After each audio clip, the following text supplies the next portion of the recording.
નમસ્કાર વાલા વિદ્યાર્થી મિત્રો, સ્વાગત છે તમારું। આજે વાત કરીશું ધોરણ 6 માં સામાજિક વિજ્ઞાનની અંદર પાઠ નંબર 2 છે આદિમાનવથી સ્થાયી જીવનની સફર, જેના પાઠના સ્વાધ્યાયનું આપણે આ વિડીયોમાં સરળ સમજૂતી સાથે સોલ્યુશન કરવાના છીએ। તો ચાલો વિદ્યાર્થી મિત્રો વિડીયોની શરૂઆત કરીએ। તેના પહેલાં ખાસ ચેનલમાં નવા છો તો ચેનલને પણ અવશ્ય સબસ્ક્રાઇબ કરી વિડીયોને લાઇક અને શેર કરવાનું ન ભૂલતા।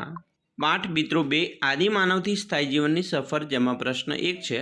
નીચેના દરેક પ્રશ્નના ઉત્તર માટે વિકલ્પમાંથી સાચો વિકલ્પ શોધીને ઉત્તર લખવાનો છે। જેમાં મિત્રો પહેલો પ્રશ્ન છે કે આદિમાનવનું જીવન કેવું હતું, તો અહીંયા 4 ઓપ્શન આપેલા છે। તેમાં આપણો સાચો જવાબ છે એ, ભટકતું જીવન। બીજો પ્રશ્ન, આદિમાનવો શિકાર કરવા માટે કયા સાધનનો ઉપયોગ કરતા નહોતા, તો અહીંયા 4 ઓપ્શન આપેલા છે। સાચો જવાબ છે એ, બંદૂક। પ્રશ્ન 3, ભીમબેટકા કયા રાજ્યમાં આવેલું છે, જવાબ આવશે એ, મધ્યપ્રદેશમાં।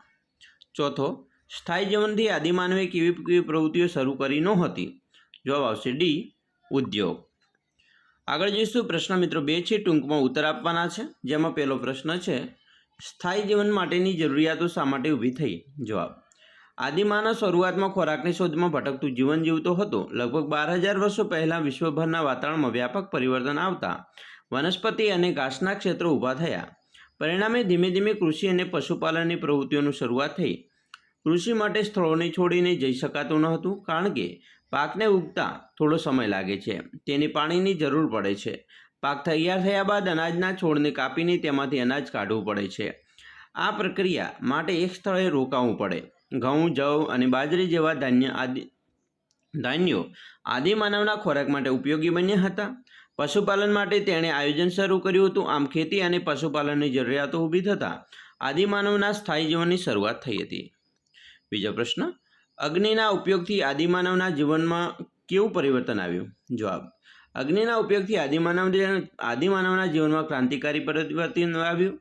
અગ્નિની શોધ પછી આદિમાનવ નીચે દર્શાવેલી પ્રવૃત્તિઓમાં અગ્નિનો ઉપયોગ કરવા લાગ્યો। જેમાં 1, શિકાર કરીને લાવેલા પ્રાણીઓનું માંસ પકવવા માટે।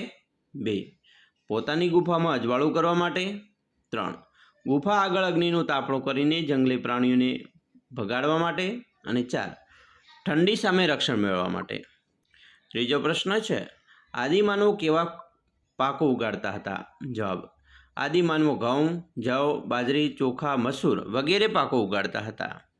4, આદિમાનવો કેવા પશુઓ પાળતા હતા, આદિમાનવો કૂતરા, ઘેટા બકરા, ગાય, ભેંસ, બળદ વગેરે પશુઓ પાળતા હતા।